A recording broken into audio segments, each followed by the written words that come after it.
Hello అండి, అందరికీ నమస్కారం. బావ మీద నాకున్న ప్రేమ 5వ భాగము. రాణి దీపు కలిసి బయటకు వెళ్తారు. బయటికి వచ్చి రిషి కాఫీ షాప్కు రండి, మా ఫ్రెండ్ని పరిచయం చేయాలి, అలాగే షాపింగ్ కూడా వెళ్దాం అంటుంది.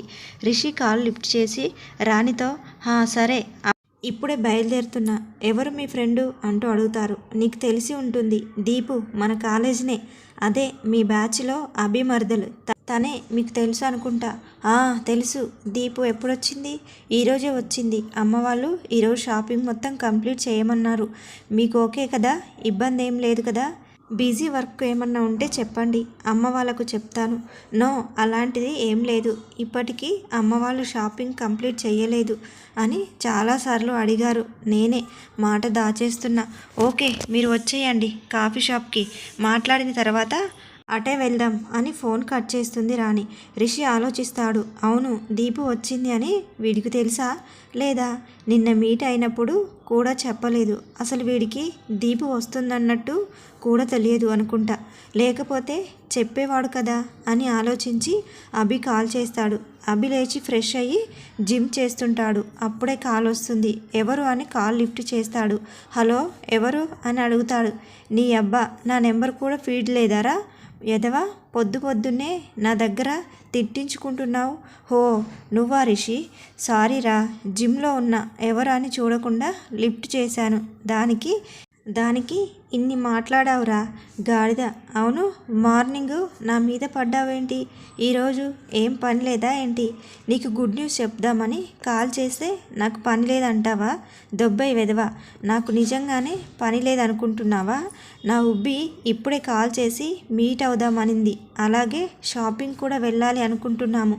నువ్వు వస్తావేమో, నీకు కావలసిన వాళ్ళు కూడా వస్తున్నారు, టైం స్పెండ్ చేస్తావని కాల్ చేస్తే ఎన్ని అంటున్నావు? పోరా, పోయి చావు, నాకెందుకు, ఎవరెటిపోతే బాయ్, నేనుంటాను, రెడీ అవ్వాలి అని కాల్ కట్ చేస్తాడు. నాకు కావలసిన వాళ్ళ ఎవరబ్బా అంటూ ఆలోచిస్తాడు. అప్పుడే బల్బు వెలుగుతుంది. కొంపదీసి దీపు వచ్చిందా ఏంటి అని ఇన్ని పాటలు ఎందుకు? వీడికి కాల్ చేసి అడిగితే చెప్తాడు కదా. ఇప్పుడు వీడిని శాంతపరచాలి. నా నోటి దూల వల్ల వీడిని బాగా తిట్టాను, నాకు కావాలి, తప్పదు, ఎన్ని ఎక్స్ట్రాలు చేస్తాడో ఏంటో అనుకుంటూ రిషి కాల్ చేస్తాడు. రిషి అభి కాల్ చేసి కట్ చేస్తాడు. నేను బిజీ, తర్వాత మాట్లాడతా అని మెసేజ్ చేస్తాడు. నాకు పని లేదు అంటావా వెదవా, చావు, గిలగిల కొట్టుకో, అప్పుడు తెలుస్తుంది అనుకుంటూ స్నానం చేయడానికి వాష్రూమ్కి వెళ్ళిపోతాడు. అభి రిషి మెసేజ్ చూసి వీడికి బాగా కాలినట్టుంది. ఏం చేద్దాం, తప్పదు అనుకొని జ్యూస్ తాగి స్నానానికి వెళ్ళిపోతాడు. స్నానం చేసి వచ్చి డ్రెస్ అప్ అయ్యి మళ్ళీ కాల్ చేస్తాడు. అప్పుడే రిషి ఫ్రెష్ అయ్యి డ్రెస్ అప్ అయ్యి కాల్ లిఫ్ట్ చేస్తాడు. హలో హలో అంటూ యాక్టింగ్ చేస్తాడు. రేయ్, ఇంకా ఆపు నీ ఎక్స్ట్రాలు, నాకు అర్థమైంది నీకు బాగా కాలిందని. సారీ, నా నోటి దూల వల్ల నిన్ను తిట్టాను, నన్ను ఇంకా వదిలేయి, నాకు గుడ్ న్యూస్ అన్నావు, అది చెప్పు చాలు అంటాడు అభి. రిషి, ఇప్పుడు దారిలోకి వచ్చావు, నీ మరదలు వచ్చింది, నీకు తెలియదా? రాని కాల్ చేసి చెప్పింది, నాకు పరిచయం చేయడానికి రమ్మనింది, కాఫీ షాప్కి అటు నుంచి షాప్ కూడా వెళ్ళాలి అని చెప్పింది. నువ్వు వస్తావని చెప్పడానికి కాల్ చేశా, వస్తావా లేదా చెప్పు, నాకు టైం అవుతుంది, నా హుబ్బీ వెయిటింగ్, దీపు వచ్చిందని మాకెవ్వరికి తెలియదురా, ఇప్పుడు నువ్వు చెప్తే తెలిసింది, దీపుని చూసి చాలా రోజులైందిరా, వస్తాను, రాకుండా ఎలా ఉంటా, ఖచ్చితంగా వస్తాను, ఎక్కడికో లొకేషన్ షేర్ చేయి, వస్తా, దగ్గరుండి చూసుకోవచ్చు అని చెప్తాడు. ఓకే అలాగే అని లొకేషన్ షేర్ చేసి మళ్ళీ ఒకసారి అద్దంలో చూసుకొని రిషి బయలుదేరతాడు. అభి లొకేషన్ చూసుకొని కార్ కీస్ తీసుకొని తను కూడా బయలుదేరతాడు. దీపు అండ్ రాణి కాఫీ షాప్లోకి వచ్చి వెయిట్ చేస్తున్నారు. బావగారి కోసం చాలా వెయిట్ చేయాలనుకుంటా అని బేకర్ వస్తే కాఫీ ఆర్డర్ ఇచ్చి ఇద్దరు ఏదో మాట్లాడుకుంటూ ఉంటారు. నాకెందుకో ఇప్పుడు ఇది షాక్ అవుతుంది అనుకుంటా. రిషి గారు అభికి చెప్పే ఉంటారు. ఇప్పుడు అభిని ఇక్కడ చూస్తే ఏం ధ్వంసం చేస్తుందో ఏంటో కొంచెం కంగారుగా ఉంది. దీనికి ముందుగానే కోపం ఎక్కువ, ఏమనకుండా ఉంటే బాగుండు అని టెన్షన్ పడుతుంది రాణి. దీపు ఫోన్ చూసుకుంటూనే రాణిని గమనిస్తుంది. ఎందుకు ఇక్కడ వచ్చినప్పటి నుంచి ఎందుకు కంగారు పడుతుంది? రాణి దీపును చూడకుండా కాఫీ షాప్ ఎంట్రన్స్ని చూస్తుంది. దీనికి కోపం రాకుండా ఉంటే చాలు. ఇది ఏమన్నా అంటే మళ్ళీ అభి బాధపడతాడు. అది చూసి రిషి గారు కూడా బాధపడతారు. అభి ఫోన్లో లొకేషన్ చెక్ చేసి మ్యాప్ని ఫాలో అవుతూ డ్రైవ్ చేస్తున్నాడు. ఈరోజు ఎలా అయినా దీప్కి కోపం రాకుండా ఉంటే బాగున్ను. అందరికీ పెళ్ళిళ్ళు అవుతున్నాయి. నా కర్మ కాకపోతే నా మరదలని నా చేతులార నేనే దాని మనసుని కష్టం కలిగించా. అంతా కర్మ అంటూ ఆలోచనలతో డ్రైవ్ చేస్తూ ఉంటాడు. రిషి టైం చూసి అయ్యో చాలా టైం అయింది, వీళ్ళు వచ్చేసి వెయిట్ చేస్తుంటారేమో, చూద్దాం లేడీస్ అంత త్వరగా వస్తారంటావా అని ఆత్మరాముడు క్వశ్చన్స్ చేస్తాడు. ఇది నిజమే, అంత త్వరగా రాకుండా ఉంటే బాగుండు అనుకుంటూ స్పీడ్గా డ్రైవ్ చేసుకుంటూ వచ్చి కాఫీ షాప్ ముందు వచ్చి ఆగుతాడు. అదే టైంకి అభి కూడా కాఫీ షాప్కి వచ్చి రీచ్ అవుతాడు. కారు డోర్ ఓపెన్ చేసి పక్కన పార్కింగ్లో ఉన్న రిషిని చూస్తాడు. అభి వచ్చి రిషి భుజం మీద చేయి వేస్తాడు. ఎవరు అని రిషి వెనుకకు తిరిగి అభిని చూసి హగ్ చేసుకొని, నీ అబ్బా నీకోసం మార్నింగ్ కాల్ చేస్తే ఓవర్ యాక్టింగ్ చేస్తావా వెధవా అని తిట్టుకుంటూ షాప్ లోపలికి వస్తుంటారు. అభి చాలు యాక్టింగ్, నాకు టైం వస్తుంది అప్పుడు నేను చెప్తా అంటూ నవ్వుకుంటూ షాప్లోకి ఎంటర్ అవుతారు. చుట్టూ చూసి లాస్ట్ టేబుల్ దగ్గర కూర్చున్న దీపు అండ్ రాణి చూసి దగ్గరకు వస్తారు. అభి దీపుని చూసి గాలిలో తేలుతుంటాడు. ఎంత బాగుంది నా బంగారం అని డ్రీమ్లోకి కూడా వెళ్ళిపోతాడు. రిషి అభి చూసి చిచి వెధవ, సొంత మరదలకి సైట్ కొడుతున్నావు, సిగ్గులేదు వెధవా అని అభిని తినేసేలా చూస్తాడు. రిషి అభిని తట్టి, బాబు ఎక్కడున్నావు, కొంచెం ముందు వెనుక చూసుకోవా, దీపు ఇలా నిన్ను చూస్తే నీ పని అవుట్, నీతో పాటు నాకు తప్పేలా లేవు, కాస్త జాగ్రత్తగా ఉండు ప్లీజ్, ముందే నీ మరదలు రాక్షసి, నా బేబీ కూడా ఉంది, దాని ముందు పరువు తీయకండి చాలు ప్లీజ్ అని అభి చూస్తూ చెప్తాడు. హా సరేలే, ఎందుకు ఆ ఏడుపు మొహం పెడతావు, నువ్వు చెప్పినట్లే జాగ్రత్తగానే ఉంటాను, ఇంకా వెళ్దామా సార్ అని వెటకారంగా మాట్లాడతాడు.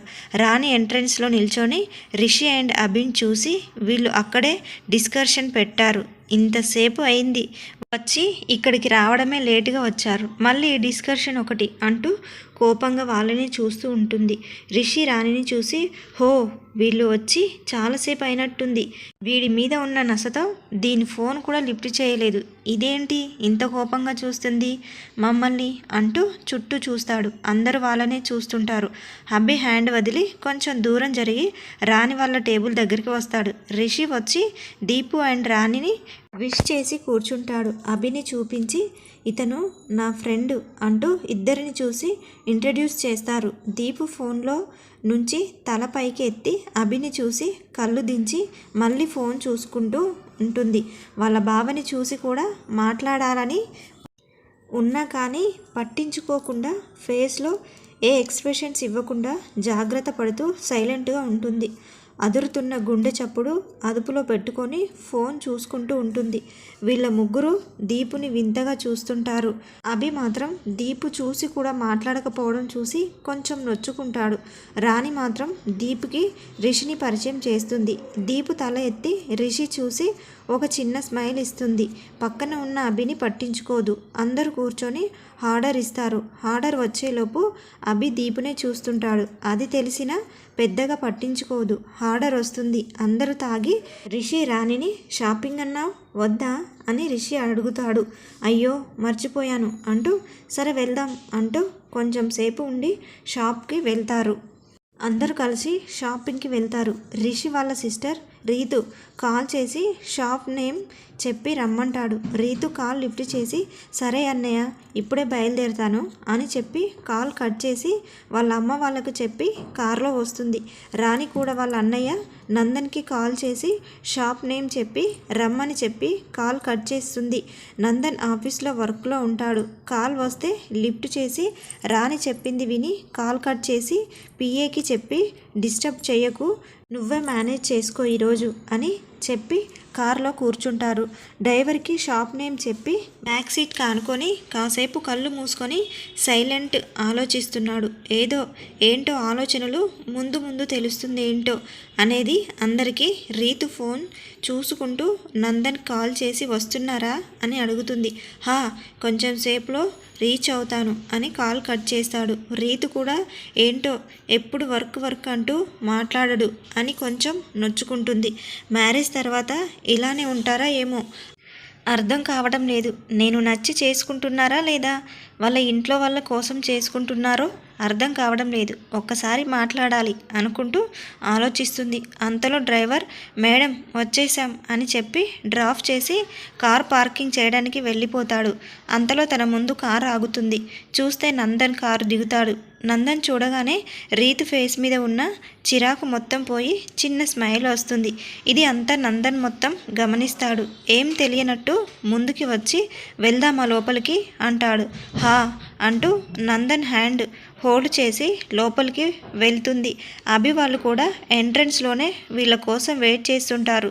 దీపు నందన్ వాళ్ళను చూసి అన్నయ్య అంటూ వచ్చి నందన్ హగ్ చేసుకుంటుంది. దీపు అని దగ్గరకు తీసుకుంటుంది.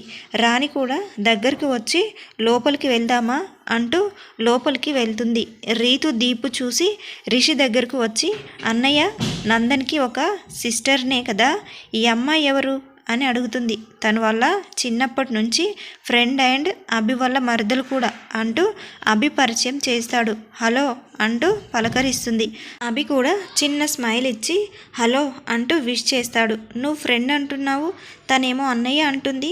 అభి రీతికి తను నందన్ని అన్నయ్యలాగే చూస్తుంది. రాణి కూడా తన సిస్టర్ లానే చూస్తుంది. దీపుని అంటూ చెప్తాడు. వాళ్ళ ఇంట్లో వాళ్ళు కూడా దీపుని ఇంకో కూతురులా ట్రీట్ చేస్తారు. వాళ్ళు మాకు ఫ్యామిలీ ఫ్రెండ్స్, అందుకే అలా చూస్తారు. తను చిన్నప్పుడు వాళ్ళతోనే ఎక్కువ టైం స్పెండ్ చేసేది మాతో కన్నా అని చెప్పి లోపలికి వెళ్తాడు. రిషి కూడా ఇంకా నీ డౌట్స్ ఉన్నవి అన్నీ క్లియర్ అయ్యాయి అనుకుంటా అంటూ లోపలికి వెళ్తాడు. అందరూ డిఫరెంట్గా ఉన్నారు ఏంటో అంటూ లోపలికి వెళ్తారు. శారీ సెలక్షన్కి వెళ్ళి మ్యారేజ్కి శారీస్ చూపించండి అంటూ కూర్చుంటారు.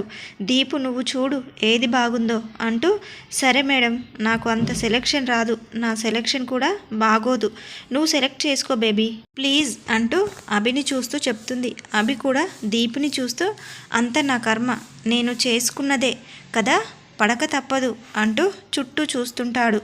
తనకి డిస్ప్లేలో ఉన్న లెహంగా నచ్చుతుంది. అది దీప్కి చాలా బాగుంటుంది అని అది ప్యాక్ చేయడానికి పక్కకి వెళ్తాడు. అది ప్యాక్ చేయమని చెప్పి మళ్ళీ వీళ్ళ దగ్గరకు వస్తాడు. ఎన్ని శారీస్ చూసినా రానికి నచ్చవు. ఇది అంతా చూస్తున్నా దీపుకు చిరాకు వస్తుంది. బేబీ నీకు ఏది నచ్చలేదా అని అడుగుతుంది. నాకు ఏది నచ్చలేదు బేబీ, ఇప్పుడు ఏం చేద్దాం అంటూ ఆలోచిస్తారు. పక్కన ఉన్న రిషి నన్ను సెలెక్ట్ చేయమంటారా అని రాణిని చూస్తాడు. తప్పకుండా రిషి గారు అంటూ స్మైల్ ఇచ్చి దీపు పక్కకి వస్తుంది. బేబీ నువ్వు సెలెక్ట్ చేసుకో, నేను డ్రెస్ చూస్తా అని డ్రెస్ సెలెక్షన్కి వెళ్తుంది. దీపు వెనకే అభి కూడా వెళ్తాడు. డ్రెస్ చూపించండి అని డ్రెస్ చూస్తుంది. తనకి అంతగా ఏం తీసుకోవాలని తెలియదు, ఆలోచిస్తుంది. ఎప్పుడు వాళ్ళ డాడీ సెలెక్ట్ చేస్తాడు. డ్రెస్సెస్ అన్నీ గుర్తుకు వస్తుంది. కళ్ళ నీళ్ళు వస్తాయి. ఎంత దూరం అయిపోయాను అని బాధపడుతుంది. ఇది అంతా చూసిన అభి దీపుకు దగ్గరకు వచ్చి 4 డ్రెస్సెస్ సెలెక్ట్ చేసి ప్యాక్ చేయండి అని పంపించేశాడు. దీపు అభి వైపు చూడకుండా నాకు వద్దు బావా, ఎప్పుడు ఎవరో ఒకరి మీద ఆధారపడడం నాకు ఇష్టం లేదు, నాకు నచ్చినది నేను తీసుకుంటాను, ప్లీజ్ నాకు కొంచెం దూరంగా ఉండు, నాకు నువ్వు చేసే మంచి హెల్ప్ అవుతుంది, అదే నేను నీ దగ్గర నుంచి ఆశిస్తున్నాను అంటూ పక్కకి వెళ్ళిపోతుంది. సెలెక్ట్ చేసుకోవడంలో రీతు కూడా హెల్ప్ చేస్తాడు. ఆ తర్వాత బాయ్స్ సెక్షన్ వైపు వెళ్ళి నందన్ కావాల్సింది రీతు సెలెక్ట్ చేస్తుంది. తన శారీకి సెట్ అయ్యేటట్టు రాణి కూడా శారీకి తగ్గట్టు రిషి డ్రెస్ సెలెక్ట్ చేసుకొని బిల్డింగ్ దగ్గరకు వస్తారు. అందరూ బిల్ పే చేసి బయటకు వచ్చేస్తారు. అందరూ అనుకుంటే మాల్లో ఉన్న ఫుడ్ కోర్ట్కి వెళ్ళి ఎవరికి కావాల్సింది వాళ్ళు ఆర్డర్ చేసుకొని తింటూ ఉంటారు. అందరూ తింటుంటారు. దీపు మాత్రం సైలెంట్గా ఉంటుంది. రాణి బేబీ నువ్వేంటి తినకుండా ఆలోచిస్తున్నావు, తిను, మార్నింగ్ ఎప్పుడో తిన్నావు, ఆకలి వేస్తుంటుంది, నువ్వు ఆకలికి తట్టుకోలేవు అంటుంది. బేబీ మీరు తినండి, నేను ఇంటికి వెళ్ళాక తింటాను ప్లీజ్ అంటూ బయటికి వెళ్ళిపోతుంది. రాణి చెప్పేది ఏమీ వినకుండా అభి కూడా ఏం తినకుండా బయటికి వెళ్ళిపోతాడు. రిషి వాళ్ళు ఉన్నారు ఏమనుకుంటారో అని నందన్ రాణి కొంచెం తిని బయటికి వచ్చేస్తారు. సారీ రిషి గారు, ఏం అనుకోకండి. దానికి వాళ్ళ డాడీ గుర్తుకు వస్తే ఏం తినదు.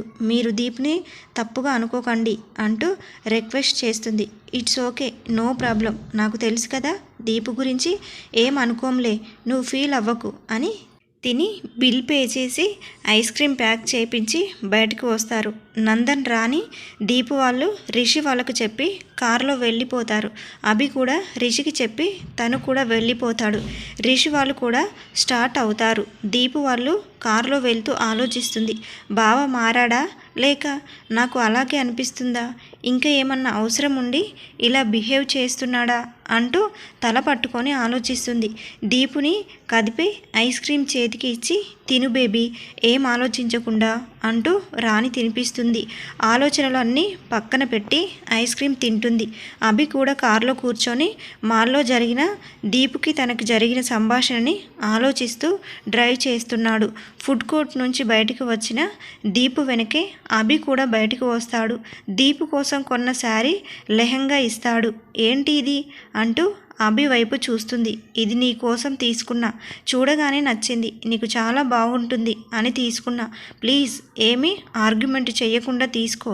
ఇది నేను మీ బావ అనే హక్కుతో ఇస్తుంది కాదు అనకు అని చేతిలో పెట్టి పక్కకు వెళ్ళిపోతాడు. దూరం నుంచి దీపుని గమనిస్తున్నాడు. ఏం మాట్లాడకుండా ప్యాకెట్ని కారులో పెట్టి ఫోన్ చూసుకుంటూ ఉంటుంది. అది చూసి అభి పెదవుల మీద చిన్న స్మైల్ వస్తుంది. ఇంకా నా మీద ప్రేమ అలాగే ఉంది, కానీ నిన్ను చాలా కష్టపెట్టాను, అన్నీ సరిచేసి నిన్ను నా దాన్ని చేసుకొని మహారాణిలా చూసుకుంటా, ఏ కష్టం నీకు తెలియకుండా అంటూ దీపునే చూస్తుంటాడు. చూశారు కదండి, బావ మీద నాకున్న ప్రేమ 5వ భాగము పూర్తయింది. 6వ భాగంతో మళ్ళీ కలుద్దాం. ఈ వీడియో కనుక మీకు నచ్చితే ప్లీజ్ లైక్ చేసి సబ్స్క్రైబ్ చేసుకోండి.